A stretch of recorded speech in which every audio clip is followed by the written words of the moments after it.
Sokka. I have important moon duties to take. Moon duties. I did have pickled fish.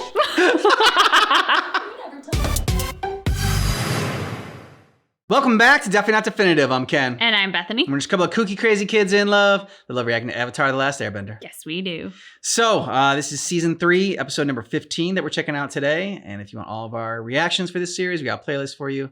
And if you want early ad-free access, we only got one more episode after this because it's like a triple header, I think, for the next one. But you can see that over on Patreon. Links in the description of this video. Are you ready to do this? I'm ready. Okay. Ember Island is a magical place. Yeah, we're going back to the beach. Ember Island Players.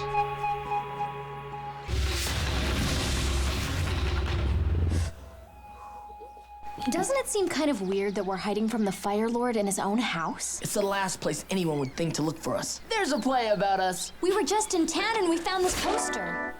Oh. Ooh, Zuko in the back. Pirates, prisoners of war, and a surprisingly knowledgeable merchant of cabbage. Merchant of Cabbage. You made it in the play. Nice. Do you really think it's a good idea for us to attend a play about ourselves? This is the kind of wacky, time-wasting nonsense I've been missing. Hey, I wanted to sit there. Just next to me. What's the big deal? Okay. Sitting in the nosebleed section. My feet can't see a thing from up here. Don't worry. I'll tell your feet what's happening.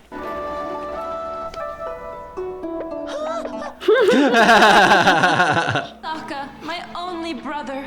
We constantly roam these icy South Pole seas, and yet never do we find anything. All I want is a full feeling in my stomach.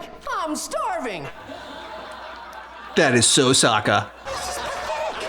My jokes are way funnier than...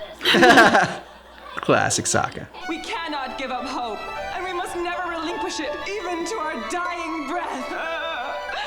Well, that's just silly. I don't sound like that. Oh man, this writer's a genius. It appears to be someone who's She's falling. waterbend. Hi-ya! Played by a girl. I'm the Avatar, silly. Here to spread. Just like Peter Pan would be. Is that a woman playing me?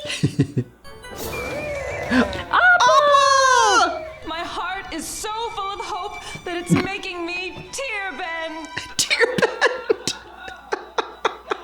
Did I mention that I'm an incurable prankster?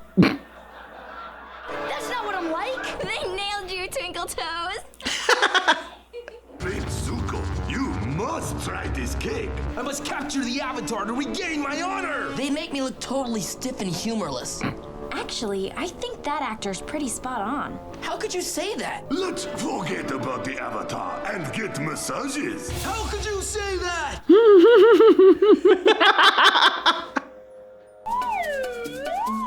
Momo. It's a flying rabbit monkey. Does this dress make my butt look...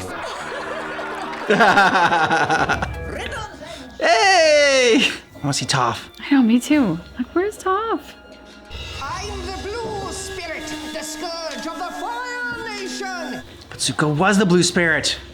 My hero.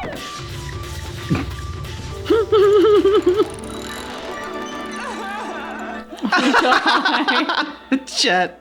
You're so bad. Don't go, Yue! You're the only woman who's ever taken my mind off of food! Then she becomes the moon. Wait, did you have pickled fish for dinner? I have important moon duties to take. Moon duties. I did have pickled fish. You never told me you made out with the moon spirit. I'm trying to watch. Oh. Yeah. The Avatar is back to save the day.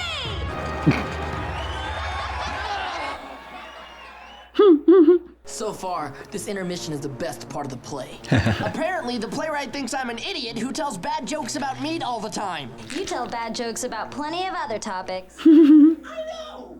That woman playing the Avatar doesn't resemble me at all. You are more in touch with your feminine side than most guys. They're not accurate portrayals. It's not like I'm a preachy crybaby who can't resist giving over-emotional speeches about hope all the time. That's not you at all. It's obvious that the playwright did his research, but what you're seeing up there on that stage is the truth. Oh, when it gets to you, Toph. Oh boy. Are in the Earth Kingdom. This is it! This must be where I come in! You can't find an earth-bending master in the sky. You have to look underground. I sound like a really buff guy. She loves it. It hurts, doesn't it?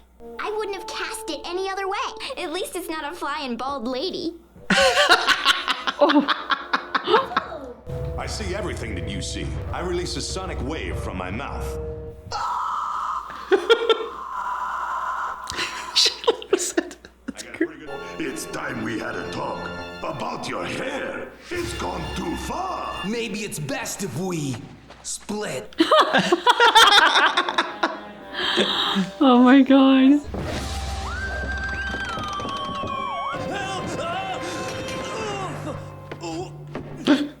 Did Jet just die? You know, it was really unclear.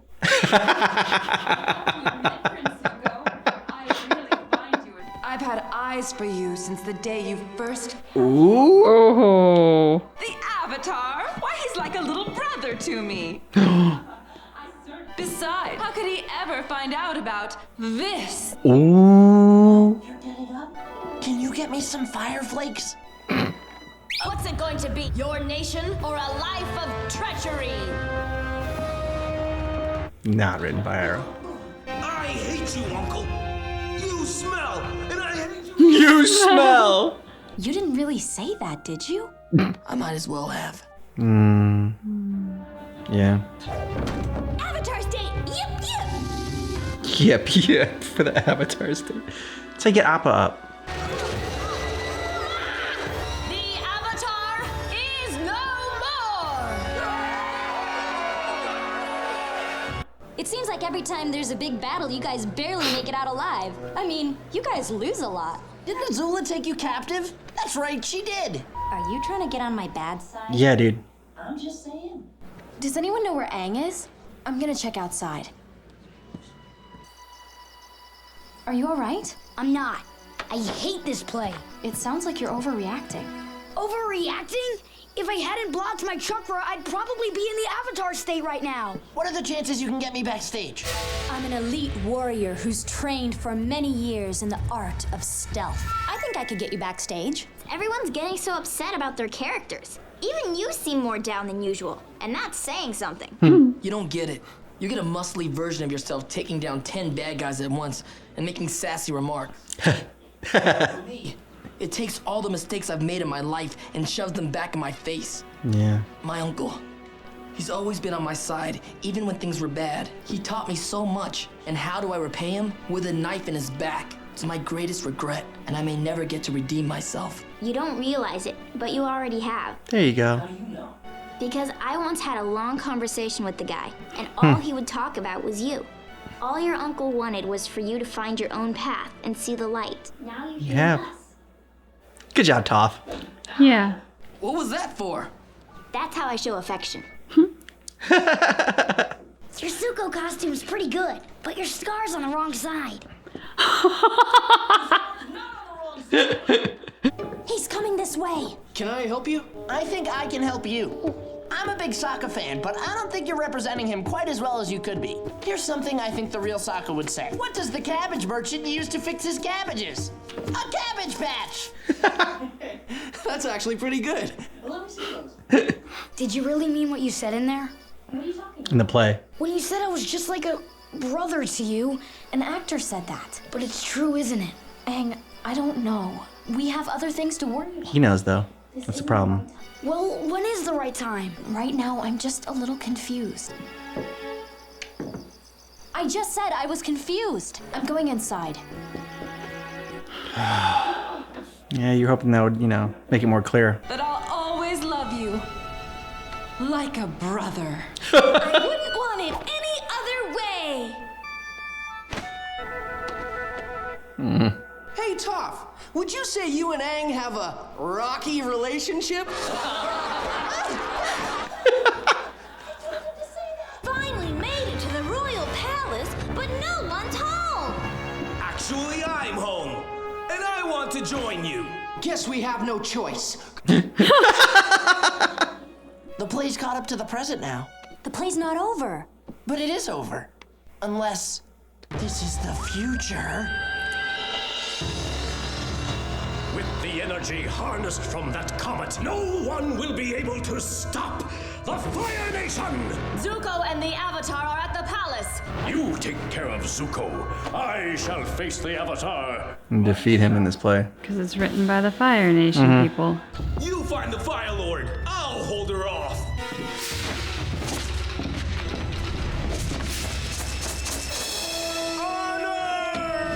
Honor.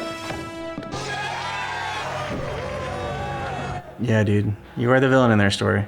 And so was Aang. The comet is already here, and I'm unstoppable!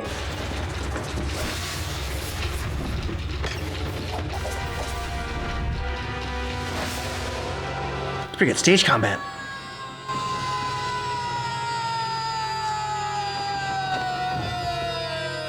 It is over, Father. We've done it. Have won. The dreams of my father and my father's father have now been realized. The world is mine. Yep. Never imagined that outcome. Wasn't a good play. I'll say. You said it. But the effects were decent. Yeah, they were. What a fun episode to like set up the ending here. And I know like when it doesn't set up the ending when we were when it aired or whatever. Because like I said, there's things like 3 or 4 episodes all combined in the next part of this. But like it's a nice little like I don't know palate cleanser. I like the lightheartedness of it. Yeah. We've had some serious moments. I'm sure we're gonna be in for a lot more serious moments as the finale approaches. So it was nice to get that break. I thoroughly enjoyed Sokka thoroughly enjoying himself. The need to go and give the Sokka actor better material was, I mean, just very on brand for Sokka. Yeah. And I guess, I think I remember this correctly from reading the comments, like Toph was originally supposed to be a dude in this. So I think they had fun with that in the play. But I love how she's like, she loved her portrayal that she is just this badass, like God says, like kicks a bunch of ass and says a bunch of funny, sarcastic stuff. Good job, Toph, in talking to Zuko. Yeah, that was a great moment. Yeah. And hitting him at the end, being like, that's how I show affection.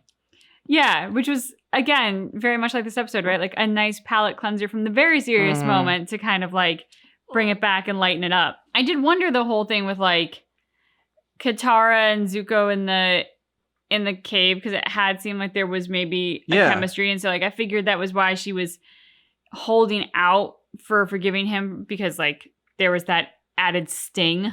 But at the same time, like those two barely knew each other. It's like, you know, maybe there was some chemistry, but there wasn't much to like actually build anything on. So it was interesting that it was put into this. Yeah. And like my brain just goes to, don't you all want to know who wrote this? Like there was some detailed stuff in this play. I would want to know who knew them all well enough to write it. Yeah, me too. That's what I was like. That's what I was thinking as well. I'm just thinking like, are they going to talk about who writes this, or they're just like, no, it doesn't matter who wrote it. Like, I mean, obviously, like, there's some pretty meta stuff in there too. Like, the jet, like, falling out, like the rock, whatever, falling on him, and then asking, like, so is Jet dead? It's like, well, I don't know. It wasn't very clear when it clearly made it obvious that he was dead. But like, since it's a Nickelodeon show, they can't, you know, confirm it or whatever that any character has died. So that was a fun way of them to play with that, like, you know, kind of having fun with the audience of the show and their reactions to everything that's been going on. It's a good, like, it's a clever way to do like a recap episode. Yeah, that is a very clever way of doing that. I did think it was funny how the actress playing Katara was rather buxom and had a slit all the way up the sides of her dress. I was like, so this is their interpretation of a leading lady. Gotta, you know, add the additional sexual layer in there, or it's not there. and fun. Having Aang being played by a female, and just like Peter Pan would be in a lot of plays, and they play off that like just like I don't know him on the line flying around and everything. So that was fun, and yeah, the kid going out, nice Zuko costume, your scar's on the wrong side. Yeah. But where is Iroh? I know. He has been gone far too long. And we got to see like also fake Momo and Nappa in this one, but it's been a while since we had a little bit of Momo action as well. Yeah, fake Momo, not the same as real Momo. No, definitely not. Not at all. I have moon business to like. Oh, I know. But yeah, I mean, he was kind of toeing the line there of maybe not being the best boyfriend with Suki. That's a hard one to beat him up on a little bit, because it's not like this was like an ex that he broke up with. I mean, like, she became the moon. Yeah. A little bit of special circumstances there. True. I did find it charming how he did get emotional even at the reenactment of all this. Like, obviously, Suki's a badass. She's here. She's in the flesh. It would be hard to be insecure about the moon. Like, Yeah. And Suki doesn't strike me as somebody who's going to be easily made insecure. She's sexy. She's a badass. She's smart. She's well practiced in stealth. While I see, like, Sokka could have been a little bit more aware of her maybe in that moment and how she's seeing this. She found it fun. Obviously, Sokka hadn't told her much about it. Yeah. And Sokka was, reliving a happy and painful memory. Can't make love out in the moonlight. I mean, don't know who Sokka would be thinking of. It's gonna be a lot of afternoon delight for them. Oh. I'll be curious the Zuko and Katara and Aang situation. Love triangle, yeah. Yeah, just because they did a good job with like the chemistry element between Katara and Zuko in the cave. Right now, it feels like any kind of relationship between the two of them would be forced because it doesn't yet feel earned. Yeah, I agree. I know they went on that journey, but I kind of liked the fact that it wasn't about a romance between them. It was about Zuko understanding what Katara needed and having her back in a like comrade, or at least how I interpreted it, which was a platonic like comrade friend kind of situation versus a wanting to get in her pants situation. So like I don't love the idea of if they try to like color it with that and like force a relationship at the end. That being said, they've done a good job with the storytelling. So like I'm open-minded to it happening. I just want it to be earned, which right now I don't necessarily see how that happens. Well, I don't think that it happens either, but even if they did end up in a relationship like at the end of this, that doesn't necessarily mean that like he just did that before just to like win her favor because he had a crush on her. He still could have both things, like they're not mutually exclusive. He can have helped her because he wanted to, he knew this is what she needed. And then later on, like, and maybe even through this mission, developed a little bit of affection for her. And then like later on, fallen for her as well for like different reasons. So. Oh, for sure. I think maybe I didn't say it right. Is like, I wouldn't want it to be colored by like that kind of agenda based on however it is that they would try to force a relationship in the finale. Okay. So like, if like as they try to bring it in, they're like, oh yeah, no, he's always had feelings for her since the cave and everything's been about that, then that kind of takes on a... Okay, yeah. No, yeah, I trust her. I don't think they would do something like that. If you want to watch the ending right now, you can get that early ad-free access over on Patreon. You can also see our full watch-along reactions that way. Thanks so much for watching Avatar: The Last Airbender with us, but just keep in mind that our reaction is definitely not definitive.